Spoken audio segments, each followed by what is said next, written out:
इमाम अली इब्न मूसा रज़ा अलैहिस्सलाम से,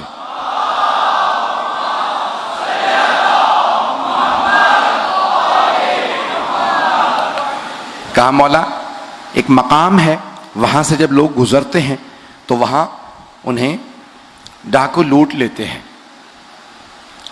तो मौला ने कहा अब नहीं लूटेंगे।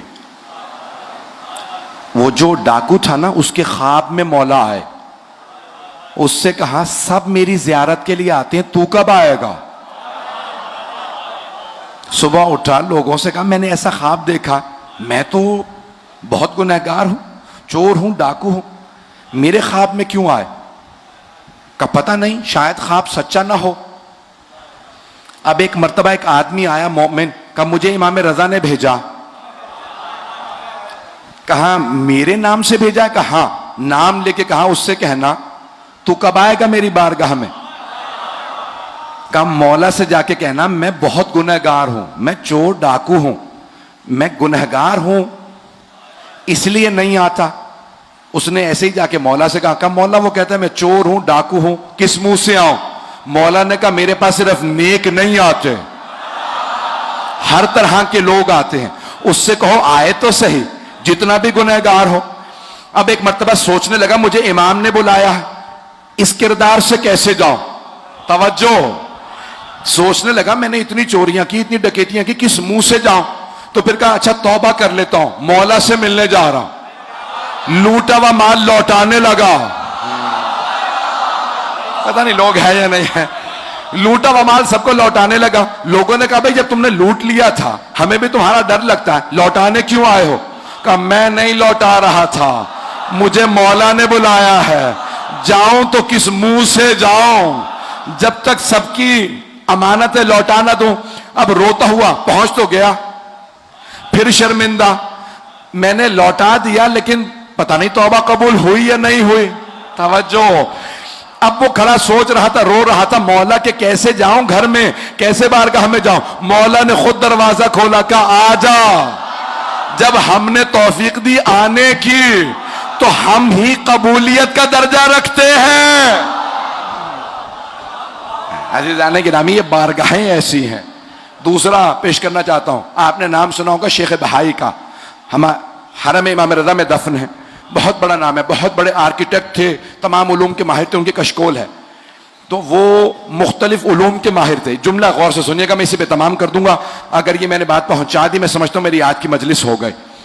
शेख बहाई मुख्तलिफ उलूम के माहिर थे, इल्म जफर जानते, तमाम उलूम जानते थे उस जमाने के। इल्म जफर समझते हैं ना, बहरहाल वक्त नहीं, तो बहुत माहिर थे। एक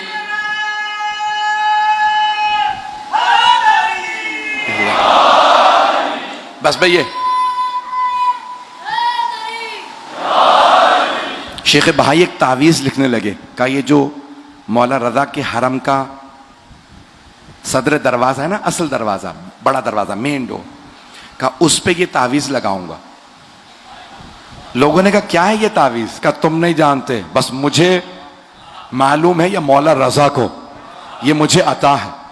अब वो तावीज़ लगाने लगे, सब पूछने लगे क्या मामला है? कहा ऐसा तावीज़ मैंने बनाया है कि कोई गुनहगार दरवाजे से अंदर आ ही नहीं सकेगा।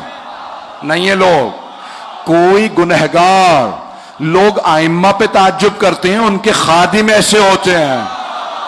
का मैंने ऐसा तावीज़ लिखा है दरवाजे पे कि कोई गुनहगार अंदर नहीं आ सकेगा, सिर्फ नेक आदमी आएगा, मोमिन अंदर आएगा। खुद ही सफर में गए हुए थे, वापस आए, का वो तावीज़ उतार दो, का तावीज़ उतार दो। का क्यों? आपने इतनी मेहनतों से लिखवाया था। का मैंने ख्वाब में मौला रजा को देखा। कहा शेख बहाई तावीज़ उतार, सिर्फ नेक नहीं आएंगे मेरे पास, हर गुनहगार को आने दे, मेरे पास आके तौबा करने दे। तू रोकने वाला कौन है? ये मेरे ज़ाहिर है।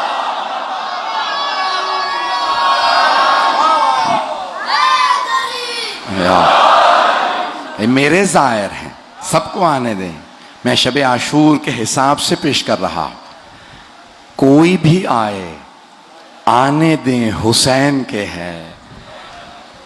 एक मौजूदा मासिर शायर ने कहा शरफ के शहर में हर बामोदर हुसैन का है। शरफ के शहर में हर बामोदर हुसैन का है। जमाने भर के घरानों में घर हुसैन का है। और वो कहता है कि मजा तो तब है कि जब हुजूरे शाफ़ाए महशर अली कहें कि ये शख्स,